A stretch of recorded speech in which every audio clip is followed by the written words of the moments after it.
I don't hear anything, Sedona.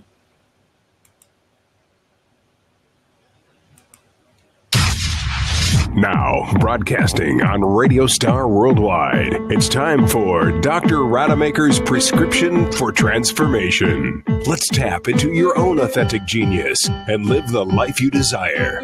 You are now listening to... Join Dr. Rademaker for an enlightened conversation about our brain intelligence, our body intelligence, and our energy intelligence. And now, here's your host, Dr. Bart Rademaker. Welcome. I'm Dr. Bart Rademaker, Prescription for Your Transformation, real people, real conversations, and real success. And, this platform really is about enlightening others who listen to this to give them new insights, new inspirations to actually change their life. And these are real-time stories of real people and the challenges that they have to meet and overcome so that they can be the mentors and the leaders and the light for us to make the changes in our life. And I'm just absolutely astounded by the caliber of the people that I get to meet and talk to and really learn from. And today especially, it's a true honor for me to have met this young man and to know what kind of life he's undergone and the challenges he's chosen to meet and overcome so that he can be an amazing inspiration for the rest of the world, because he truly is one of those guys that you want to meet, that you want to listen to, that you want to learn from, so that you can transform your life. A new prescription for you.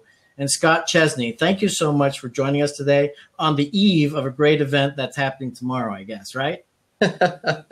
Absolutely. How are you, Dr. Rademaker? Pleasure to be here with you.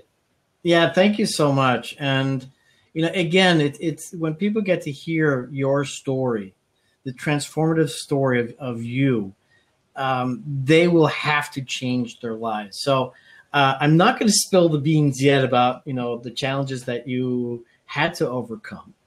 I want to start off with that period of time of what life was like for you before that event many, many years ago. Life was all about movement.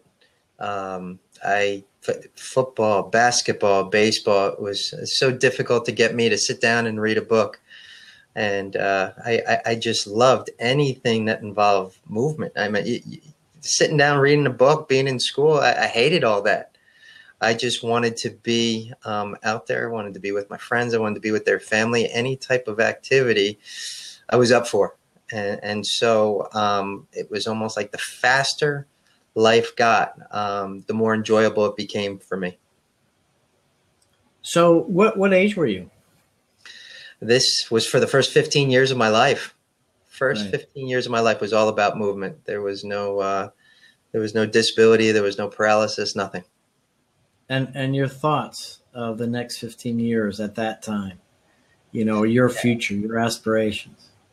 Yeah, it was simply two. I can't even say in graduating high school at the time, because I guess I just assumed that was going to happen. I Right. wanted to go to the University of Oklahoma and play quarterback for the Sooners. And if that didn't happen, I was going to go to University of North Carolina, where Michael Jordan played, and I was going to play basketball for the Tar Heels. So one of those two, I was like driven to make happen. I don't know if either one would have ever happened. We'll never know, but those were it. Just those two paths for me at that time in my life. So one of your favorite pastimes these days is surfing, right? Surfing. Love surfing. I can't say that was one of my dreams, to become a professional surfer. Yeah, that was, and still to this day, I just love everything about surfing. I mean, you could talk about the movement. You could talk about the just the frequency and the repetitive waves that would come in. But it's one of those things that, unfortunately, I never did. I never got up on a board. I was what we call, and I don't know if they call them out there on the West Coast. I was here on the East Coast. When you rent out a place, you're called a Benny. Okay. Locals are. Is it the same way out west? Sedona. I don't, I don't know if it was the same place out west. I don't know that much about that, honestly. So if you're, Well, if she's a desert rat, so she's a she doesn't desert, know. there's no water in the desert. Why are we asking her? So Yeah, I don't know.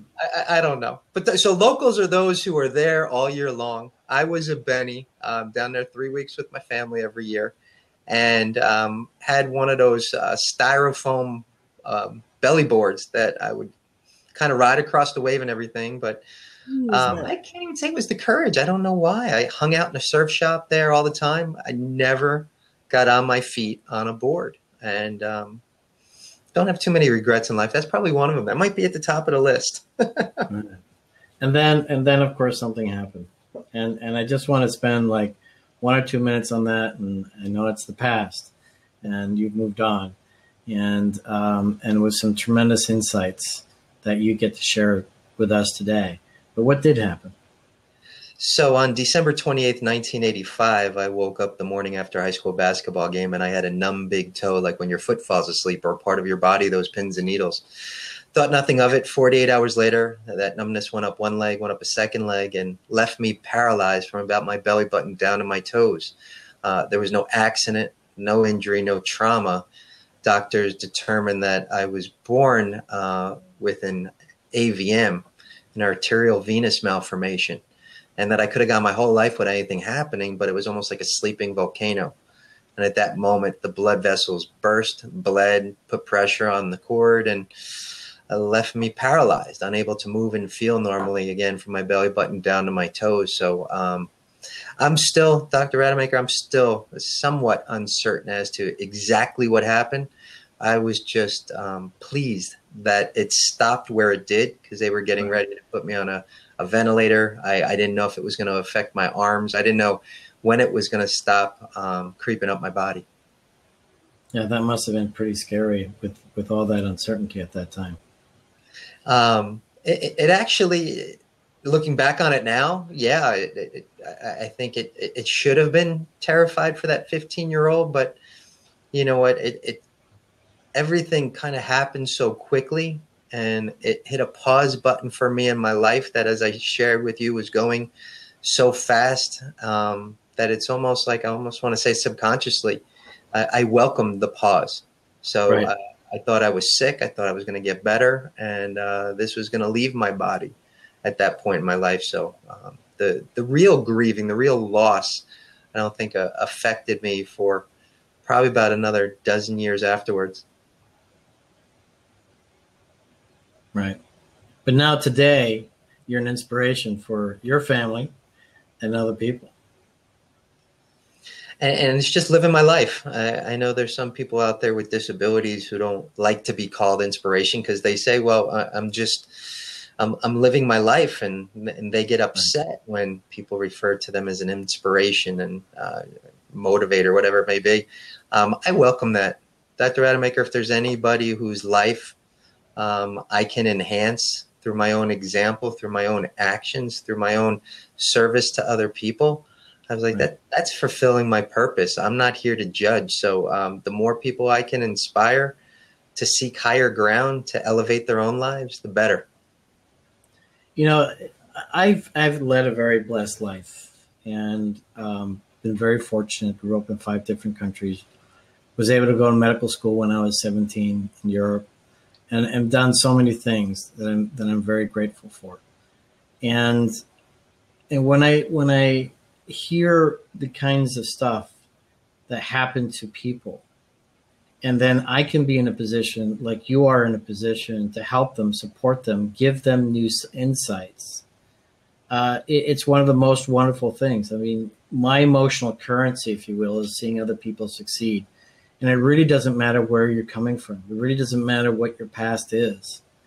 And some people are lucky with great, blessed lives where no major trauma has happened, and some others aren't. And it's really up to us then to get to focus on what is possible and what's great in life. I mean, I'll be honest with you.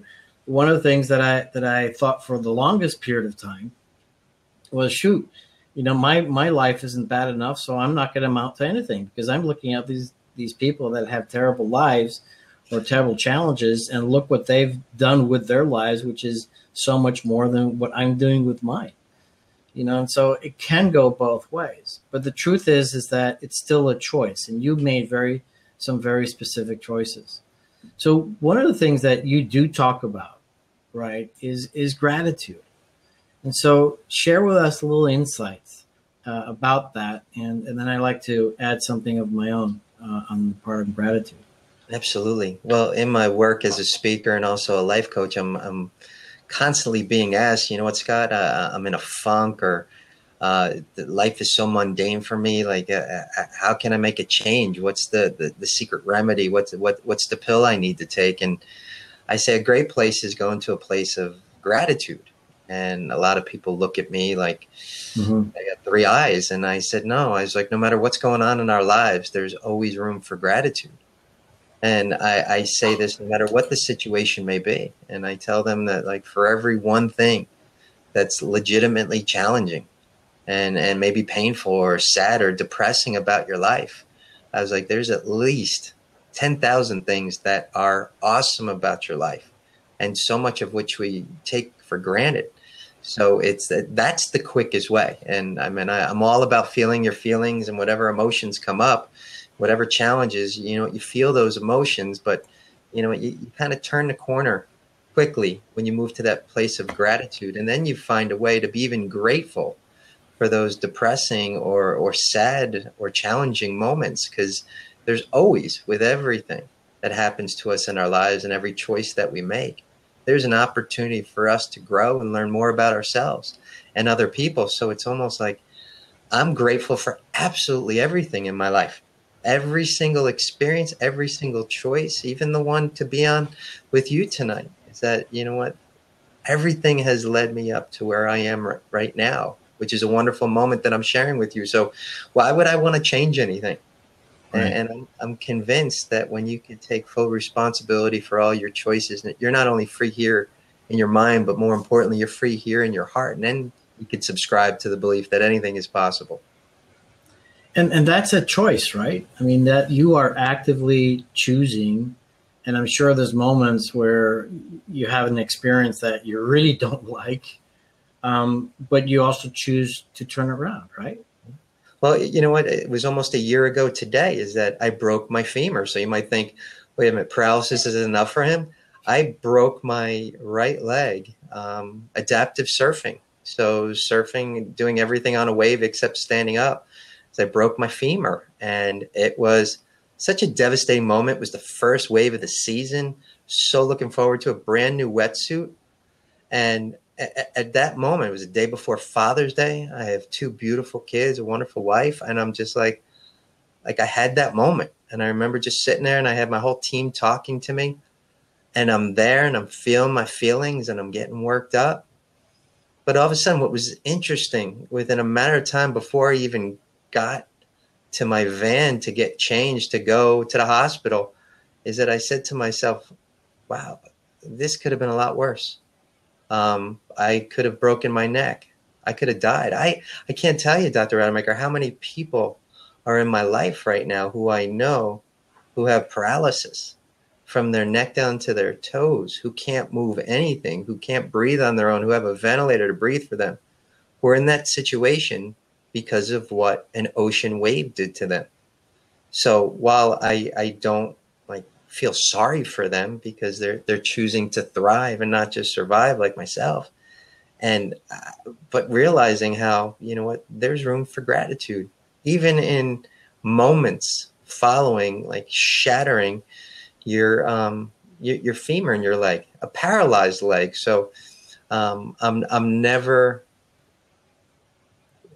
lost when it comes to gratitude. Gratitude will always surface to the top, and it'll be something to allow me to move forward.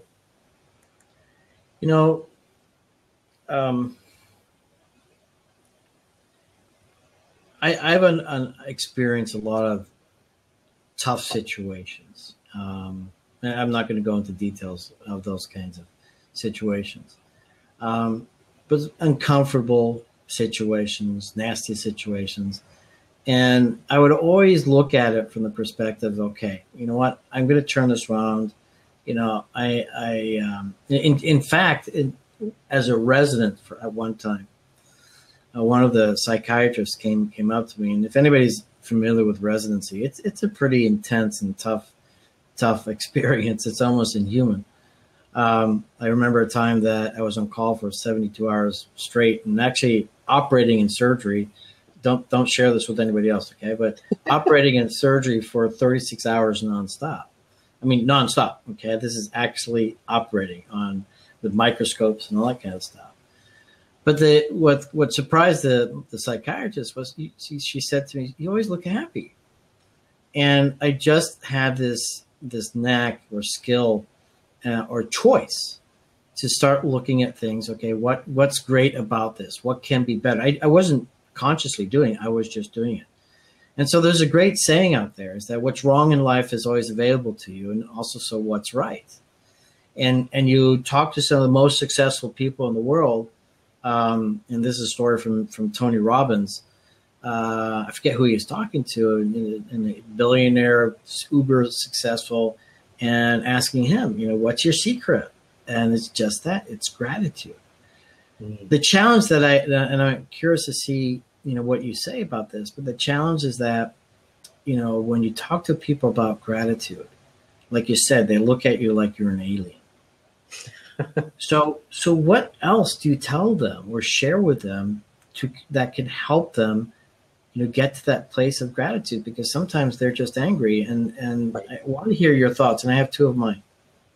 But there's a bridge there. There's a bridge between where they're at, which isn't usually a very pleasant place, because if you're not in a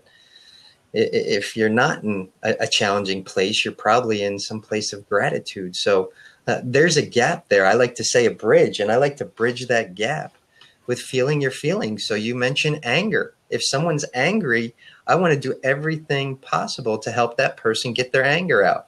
I want to go scream at the sky with them. I want to go punch a punching bag. Hopefully they're not going to hurt themselves or hurt someone else, but it's so important for us to feel our feelings. I'm always sharing with people is that there's three things we can do with our emotions. There's projection, there's suppression, or there's a healthy expression. And the projection is the blame game. That's only distancing yourself from resolving your own issue. But there's the suppression, in which we keep everything locked up inside and feeling like we have to be like isolated on an island and figure everything out for ourselves.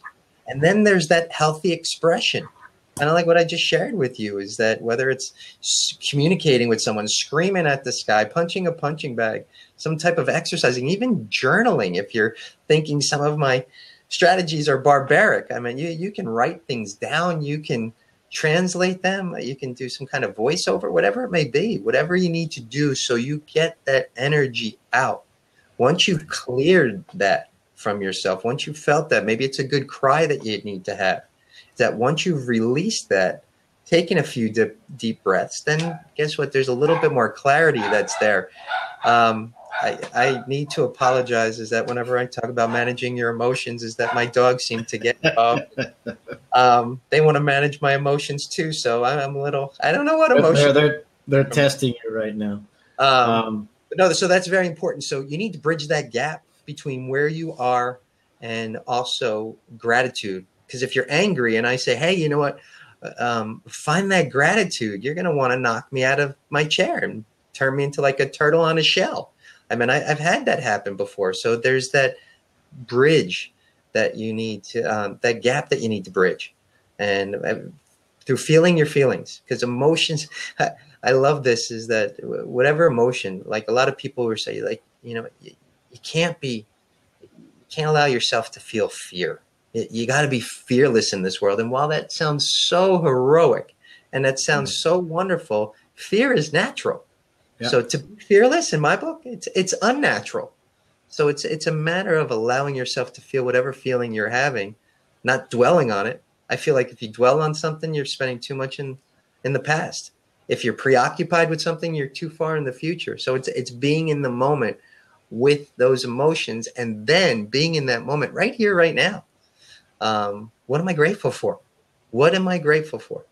Including that experience that just passed, that took you to a place of rage or sadness or depression, whatever it was. No, spot on. I totally agree with you. And the one thing that I like sharing with others is giving yourself permission to be human. And, you just called me being human because I was trying not to make any mistakes. And then you said, "Oh, you're only human." I said, "Well, not now." So, but the point is that I think oftentimes with emotions that people quite possibly are just afraid to have those emotions, and are also very critical of themselves to have that emotion, and quite potentially, have an issue with their own self-esteem, that they put themselves down, and so that it causes them to suppress it. And so you're absolutely right. I mean, I've never heard of this projection, suppression, expression, but it's spot on. And when you get to express it, you certainly are basically accepting the fact, that you've got this emotion, whatever emotion is, whether it's anger or sadness. And it's okay. You touched upon it, Dr. Rademaker, though, is that in terms of your intro for your program here, you told real people, real experiences. I had an audience member ask me not too long ago, "Scott, if there was one word that people could best use to describe you, what would you want that word to be?" And all of a sudden, I just went into my heart, where I find mind thinks, heart knows, go to my knowingness. And the word real was there. And I said to myself, the more real that I can be, the more people that I can connect with. And that includes feeling your feelings, whatever emotion it is. The moment where I say, "You know what, I don't understand you," or "How could you be feeling this way?" is the moment I've disconnected from a fellow human being. So it's almost like I might not be experiencing that emotion in that moment quite like you. But what I love to do is that, how too could I feel that feeling? How too could I do this? I don't believe that there's any experience in this world in which, if certain things lined up, that I couldn't have as well. And what that allows me, allows me to remain connected to my fellow human beings, to say, how too could I be that way? And that always keeps that link alive with my fellow human beings, no matter what the situation. I've been in prisons before, speaking to inmates. I've been with president of Fortune 500 corporations. I've met presidents of the United States. And you know what? Everybody, yes, I mean, we all have wonderful titles and everything, but there's always that human being full of emotions, full of feelings, full of real experiences that's in front of you. I love it. Being real to yourself is the best gift that you can give. And it comes, like you said, it's taking responsibility for who you are, what you do, for the decisions that you've made, and not blaming anybody else. And I will say that two things that can help is knowing, number one, whatever emotion we have, there's a reason for it. It makes sense somewhere. It may not be conscious, but just letting yourself know, hey, you know what? There's a reason for my anger, and I don't have to justify. I don't have to qualify it. And then asking the question, what you said, is the how to. And the second part with what I would share then for people is change the meaning. What we focus on. And the meaning we give it also determines how we're going to respond, how we're going to feel. So I want to go on to something else in a moment, but one last thing about gratitude, which I found that really helped with me, that really turbocharged my sense of gratitude, makes it a lot easier, is exercises that are out there that just you just start telling yourself what you're grateful for. And at some point I was saying I'm grateful for my big toe, or my hand. And you begin to realize that, wow, I mean, the chair that I'm sitting on, somebody put that together. Somebody worked this chair that I'm sitting on now, and I'm grateful for them for putting it together. And it's amazing the sense of peace that you get to experience by just doing those things. In the moment of despair and anger, it's sometimes hard, to be grateful for that particular situation, but you certainly, like you said, you can find gratitude for a lot of other things. I love when people do that with food, with regards to the person who picked this food, and the person who washed it, and then the person who packaged it, and the whole process of from when it was first or planted the seed, I should say. Let's say Right. it was a vegetable, and how it got to you and everyone involved. I love that, and giving gratitude to all those people. So I love that exercise you're talking about. I'm going to add one more thing I just thought of, and if I may, it's about food. Is when you eat food, and getting back to what you were saying earlier, that everything's moving so fast, is that when we get to slow down, and particularly when we're eating food, just really noticing, the texture and the taste and the temperature of food. And then in that moment, and this is something I learned from Positive Intelligence from Shirzad. And he talks about when you get to be more aware of your environment, then it's almost automatic that you become much more grateful for everything that you have. Very cool. Absolutely resonate. So another thing that has always impressed me, and I'm sorry I'm not giving Sedona much time here, but she's soaking it all in. So that's cool. And she's a busy girl, so I don't want to. I'm grateful for Sedona. There you go. All right. Attitude. I've always been impressed by your attitude, and I know this is a central part into what you talk about. Absolutely. Attitude's everything. Every single morning now for almost 33 years, I've awakened to a waiting wheelchair. And I know that every single day I've gotten into that wheelchair. And it's because of my attitude.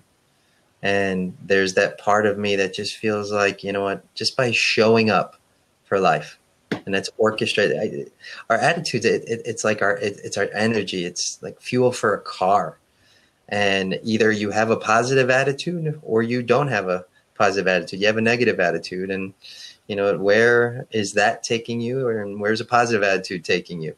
So I just realized that attitude that kind of starts my day and keeps me going. That's the resources. That's the energy deep down inside that allows me to go to a place of gratitude, allows me to kind of take a look at all the choices that I may have in a certain situation. And so I love to help people to cultivate that positive attitude. It's not so much of what's not going right in my life, but what is going well in my life. And those things that may not be going well in my life, and again, feeling your feelings. But you know what, how can I possibly change this? How could I renovate this? How could I improve upon this? And just exhausting everything that you possibly have. But I see too many people in life who are going beyond just surviving, they're thriving. And I know that it's all being orchestrated by the positive attitude that they're trying to have for themselves and trying to demonstrate and have an effect on other people as well. An important part of that, what you just shared with us, I think as a coach, is helping people appreciate, what's actually possible, helping people with more choices. I think what happens is that it's called learned helplessness. I mean, if we get beaten down all the time and we don't have choices and it hurts us, then we stay in this, kind of funk, if you will.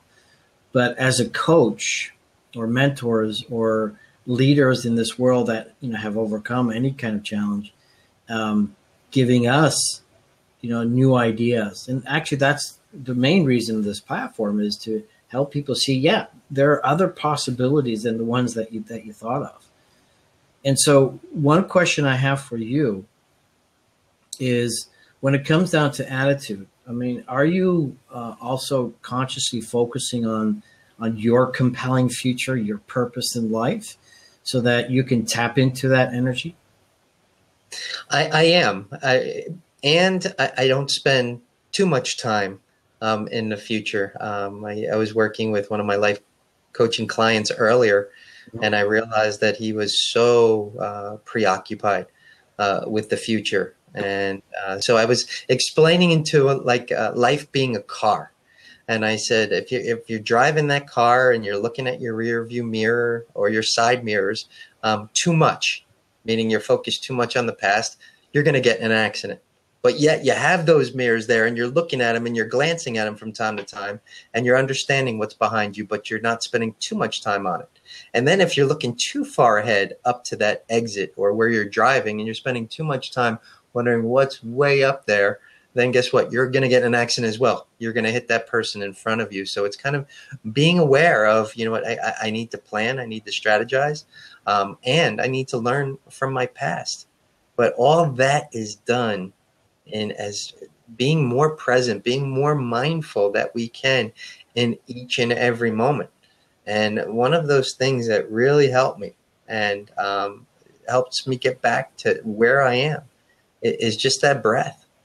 I realize that my breath is in each and every moment. And the moment I connect with that, whether it be a deep breath or just bringing attention to it, I know that's my go-to. I'm back in the moment, and that allows me to really be in a place of awareness and understanding what's going on. You know, my life changed dramatically when I began to just stay in this moment, be present. And it's the coolest thing, actually, because, you know, a lot of us learn to not to look when we're talking to people. And, you know, I've shifted that. And now just it's a wonderful experience when you just connect with that person, take all, you know, their expression and their essence in. And I know that one of my coaching clients, I told him, I says, look, you know, next time you go out for dinner, you know, make sure that everybody puts their phones away and just connect with your family. And he said, you know, my life totally changed because of that. And you're right. I think too often we're just simply not present. And by not being present, you know, we miss so much of what's happening around us. I used to criticize my kids when, you know, we watch movies and they'd be jabbering this and talking about this. And, you know, they say, oh, yeah, I can watch this movie. But, you know, you miss so much out of it. And I think you're spot on. I have to say, though, there was a time when I was going for my driver's license in Holland. And boy, those guys are really tough because they don't want cars. In fact, in 2025, I think, there's going to be major cities that you can't drive a car. And so so this was a long time ago, and I failed my test. Do you know why I failed my test? You weren't using your mirrors. Right. Not enough. So I failed it, and then I didn't get my driver's license. So I came to the United States, and I was 28, and I just went around the block, and that was it. Well, if it makes you feel any better, I failed parallel parking. Now the question is, ask me, being a person with a disability, how often I have to parallel park. I have enough fingers on both hands for the 20-something years I've been driving. So I don't know. Well, I don't like parallel parking either. So on another note, you know, one thing that really stops us, and I know as a coach, you know, we work a lot with the blocks that we have. And I think, and it's interesting because I learned this, you know, working with Tony Robbins and his company, and I was trained by his company, great company for coaching, by the way. And we should get you there too. But it's about what prevents us from moving forward in life. And that was such a great insight for me, because then you start working with your clients and helping them identify something that's so obvious that they're not willing to accept for themselves. And so one of which is fear. And so I know you talk about fear, and you have a particular way of approaching it. Yes, actually giving a talk tomorrow on unparalyze your fear. And because I will say it is that the fear that we create emotionally and mentally is far more paralyzing than any type of physical paralysis I'm sitting before you with today. And it wreaks havoc on our dreams. It annihilates our goals, and it really prevents us from fulfilling our true potential. And so it's so debilitating. And normally, and you probably see this with people that you work with all the time, that's usually the number one culprit as to why people aren't moving forward in their lives. And what's interesting, they've done a lot of studies on this, is that a lot of people might think that it's because there's a fear of failure. And I would say 95% of the people who I work with who tell me that they have some kind of fear of failure, and after hearing their stories, I'm like, you know what, you're not afraid of failing. You're actually already there. You're already failing in your life. It's that fear of success. It's that fear of becoming what maybe we don't feel we're deserving of that really frightens us. But yet we are deserving of all of that and deserving of being the best version of ourselves. So it's that stepping into one's power. I mean, I even tell people, Dr. Rademaker, that I know to this day, and it's still here, I know that I have, I'm going to say, a tremendous fear of getting up on my feet and walking again. I mean, you ask me right now, like, would I do anything to get up there? Yeah, I'd do anything. But I know still rooted in my subconscious is a tremendous fear. And I know it's aligned with just the comfort zone. We create comfort zones in our life. It's aligned with the comfort zone that I have created now for 33 years and kind of insulated myself with paralysis, with living life with a disability. And so there's that part of me that knows that to really transcend that fear, I have to realize that all the gifts, all the wonderful things that have resulted in my being paralyzed, you know what, when, not if, I get back on my feet again, all those gifts will still come with me. I just don't need to carry around paralysis anymore.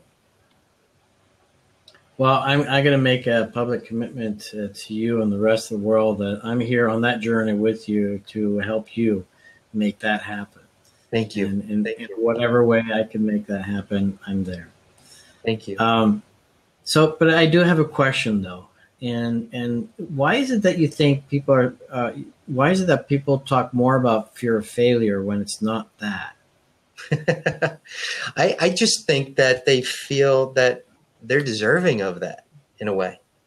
So it's, I don't know. I mean, people really aren't coming to you with this when things are necessarily going very well. Obviously, through coaching them, you can identify so much of what's going well in their life and you can build upon that. But they're really coming to you because there's a part of them, they might not recognize it in the beginning, but that they are either failing to some degree or heading down a path of failure. So whether it's that fear of experiencing even more failure, it's actually quite an interesting phenomenon. But as always, it's that fear of what we can become. I mean, it's interesting how many of us, and I include us, because in certain areas of my life, I have and probably still, I play small from time to time. Mm-hmm. And rather than living large and being everything that I'm capable of becoming, and it's all traced back to fear. You know, it's an interesting thought because I've noticed it myself at times that that fear of that success, and then thinking, well, can I maintain that success? Can I keep the energy and the drive to keep whatever it is that I create at that level? And I know there's so much more inside of us. And, you know, we talk about the 10X or the 20X, and, you listen to Mark Devine, the Navy SEAL of An Unbeatable Mind, and The Way of the SEAL, great books to read to discover that 20X factor inside of you. And I think what happens then is that, when we're not going for it, when we're holding back, it's almost like you're telling the little kid inside of yourself that you're not good enough. And you're and it's a loss of that integrity of your soul gets challenged because you're not letting yourself be the fulfilled prophecy that you actually have within yourself, that you're not allowing yourself to happen. I mean, your thoughts on that? I totally agree. I totally agree. And what I coach people on is just taking that fear, whatever the fear may be, and turning it into energy and leveraging that energy, because that's all it is. It's just energy. When applied to something in a more positive manner, it can elevate your life. It could help you regain focus. It can spark creativity. But right now, I just see the fear as being more debilitating. And that's kind of like hanging on to it. I mean, one of the things, and I'll be discussing this tomorrow, it's just if you think of any exciting new experience that you're going to have, there's a part of you, obviously, that gets all excited and all revved up. And then all of a sudden, within a short period of time, is that all of a sudden your mind gets a hold of it and said, whoa, let me remind you of times when you have failed. Let me remind you of times that things haven't worked out. And it's like, yeah, why does that happen? Why do we go to that place? And it's because our minds, where that's the only place fear exists, is that it hates change. It hates new experiences. So what does it love to do? It loves to knock you back in the past, remind you of times when you have failed, times when things haven't worked out, because then it has control over you. And this is such a debilitating pattern too many of us are going through on a daily basis. And I'd say we need to do a head-heart shift. Again, the head thinks, the mind knows. The head thinks, the heart knows. And I'd much rather being my knowingness. And this is where our courage resides. This is where our belief that anything is possible resides. So the quicker that I can get from here, where my fear resides, to here, where any type of experience that I've ever had where I've transcended fear, it's come from here. But this is leading the way. We're conditioned to listen to our minds, to answer to that voice in our head. Whereas I've tried to recondition myself and help others to listen to what goes on here. Because when this is leading the way, then this follows. And then this serves you in the form of creativity and imagination. I don't want you to think this is a bad thing. This is a wonderful thing. But when it's leading the way, that's when it's very debilitating. And that's when it's so lined in fear. There's that expression, just go for it. And that's sometimes what you have to do. And maybe it takes 10 seconds or 20 seconds of total insanity. I got that line from We Bought a Zoo movie. And it's so true. And if we just allow ourselves to have that momentary lapse of sanity into insanity and make a decision and then see it play through and work out, it actually builds on your own self-confidence, and it's getting out of that comfort zone. And I just learned the other day, one of the books I was reading, even if it's just a little bit out of your comfort zone, constantly getting a little bit out of your comfort zone, constantly getting there. It's just building and building and building and building. And I come from the premise, and part of the reason for the show then is, what we don't know that we don't know is going to make all the difference. And so just by learning, by listening, by seeing the great people like yourself out there and giving us new insights is going to help us overcome that fear. And you become much more aligned. And I totally agree with you. I mean, it's all in the heart. And I just go back. My father was an engineer, and absolutely brilliant guy. And, but I know that I learned so many different things from him, how to behave, that really didn't serve me. And I think that's what happens with most of us, is that we have all this learned behavior. We lose our freedom by the age of 4 or 5, depending when you went to kindergarten. And we're taught to behave in a certain way, but it doesn't serve us. And so, we're told to be strong and tough and not, be in your heart. And I love being in my heart. I don't, necessarily cry much in front of people, but I allow myself to cry in the moments because it, like you said, it's liberating. It's freeing. So when you talk about, two things, which I know is important, living from your heart and managing your emotions, what are you telling your clients, or what are you actually sharing, on your talks and presentations? Just giving yourself permission to feel whatever it is that you're feeling. And I don't think we do that enough. I think we squash those emotions. I think we kind of avoid different situations rather than, I'm feeling this way right now. I want to cry. I want to cry tears of joy. I want to cry tears of sadness and anything in between. And just allowing ourselves to feel that. Now, if you're kind of feeling that same emotion like a few hours later, then, we might have to have a talk. But it's knowing full well that these emotions are natural. Oh man, there's not one emotion that you can share with me that's not natural. Maybe you don't experience it a lot. Maybe you should be experiencing a lot. I don't know. But it's first and foremost giving yourself permission. So what's happening in that moment? So you might see it. Somebody might be at a movie or something, and someone might starting to get welled up and might want to cry, but we kind of like suppress that. Not because you're going to be so loud in the movie theater, but it's almost like, let's just let them flow. Let the tears flow, whatever they may be. And, allow yourself to experience that emotion. You can rationalize it later. I want to take that Nike slogan, just do it and ... Think about it later. Because the more, like, if we can just do it and react, but you know what? A lot of times we hang on to stuff and we start to rationalize it and think about it too much. And that's when we have that tendency to go to fear. That's when we have that tendency not to go to that experience that's just waiting for us, or to hold off on something. And it's just by hanging on too long. And that's when our mind gets a hold of it, and it's amazing how debilitating. I mean, we talked about attitude before. I mean, a negative attitude is coming directly from here. Positive attitude, I can tell you, is coming from here. That's simple. So let me ask, we just got the 5-minute warning. And that's my good cue to get Sedona involved. I thought Sedona was just waving to us, no? Okay. No. And I moved heaven and earth to have Sedona back with me, because I just totally like and enjoy her insights. So your emotions, Sedona, you're the girl here. You get to go first about emotions, and then I'm going to share with you guys, and I'm going to hear from Scott, what makes you cry the most. But we'll start off with Sedona.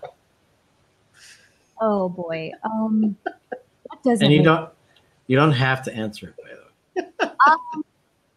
I think one thing that really gets me is, well, I work in a newsroom, so we really have to keep things objective, and we fight really hard to tell the truth about everything from every side. And one thing that really gets to me is when I'm flipping through articles or looking through videos, and people don't give journalism the same respect that we strive to at the Cronkite School.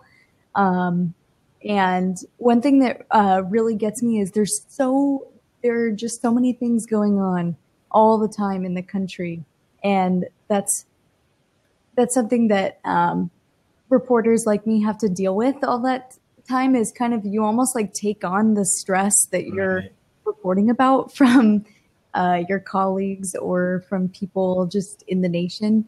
And lately that's been hard, watching some of the policies that go down, or watching all the protests lately, and just seeing those. And you just try to remember that everybody's just fighting for what they believe in, and you just have to keep that in mind. Yeah, I spot on. I mean, it's tough to see all that happen. And, that's, my eagerness, and I know Scott's eagerness too, is just, we want to help the rest of the world just to see things differently. And I talk about tapping into the collective wisdom to generate for generative collaboration. That's again what this platform is. And that's why I bring people like Scott. So thank you for being really vulnerable and honest there, Sedona. Now you, Scott, what makes you cry? And you only have 30 seconds. I'll tell you right now, it's when people are real. When I see them being real and I see their eyes well up, or I know that they're speaking from their heart, they're acting from their heart, they're doing something to connect more with themselves and other people. I feel that energy, and I feel that interconnectedness, and that gets me emotional, very emotional. And that's awesome. And I will share mine, and I know I'm trying to hurry up here a little bit because I want to get something else out of you. But for me personally, what really chokes me up is then when I see somebody, overcome these tremendous odds and they succeed. And the first I noticed that, watching the Olympic Games at gymnastics and seeing these young kids do these most incredible things, it's like, wow, human potential at its best. And so I get choked up when I see these people with, demonstrating what human potential really is all about. So last thing that I want to hear from you is, how do people find you? You've got a book coming out or documentary coming out, or lots of things are happening. So please share with us a little bit about you. And you got about 60 seconds, I think, because then Sedona will cut us off. All right. And she's like, yeah, I will. So you can reach me. My website really has everything these days. It's www.scottchesney. So it's SCOTTCHESNEY.com. Whether it's wanting me to do a speaking presentation, to be coached by me, but we also have information on the documentary. There's a documentary on my life that's coming out in November. It's called Ride the Wave. Awesome. And there's a little bit to do with surfing in there, but it's mostly about riding the waves of life and knowing full well that they're coming in full force, and we could be on the top of a wave and everything going well, or we can be in one of its valleys and wipe out, in which, guess what, we'll resurface and there'll be more waves waiting for us. So everyone's going to be taking their own journey of self-discovery in watching this film. Very excited about it. I love it. I know you're coming up with an app, a mobile app that's going to be showcasing a lot of your stuff. I'm actually going to be doing that same app or a similar app. And I know you got this great talk tomorrow. Where's that talk? Talk's at the Sheraton in New York City, but it's also available online through the PDA app. So it's the personal development app. If you want to get it for free, you can watch it. I'll be the first one on 10 o'clock in the morning, Eastern Standard Time. So come listen to me for 15 minutes. That's all. Life changer, game changer. I love it. I think I might be getting a haircut at 10 o'clock, but I'll make sure I chime in. All right, Scott, thank you so much. Sedona, thank you for being here tonight. Thank you. Yeah, absolutely. And it's all from the heart. And remember my commitment to you as well. Thank you. Again, I'm Dr. Bart Rademaker, prescription for your transformation, real people, real conversations, real success. Tapping into that authentic genius that's inside all of us, living the life you desire, and most importantly, discovering that intelligence that's all around us. Thank you so much.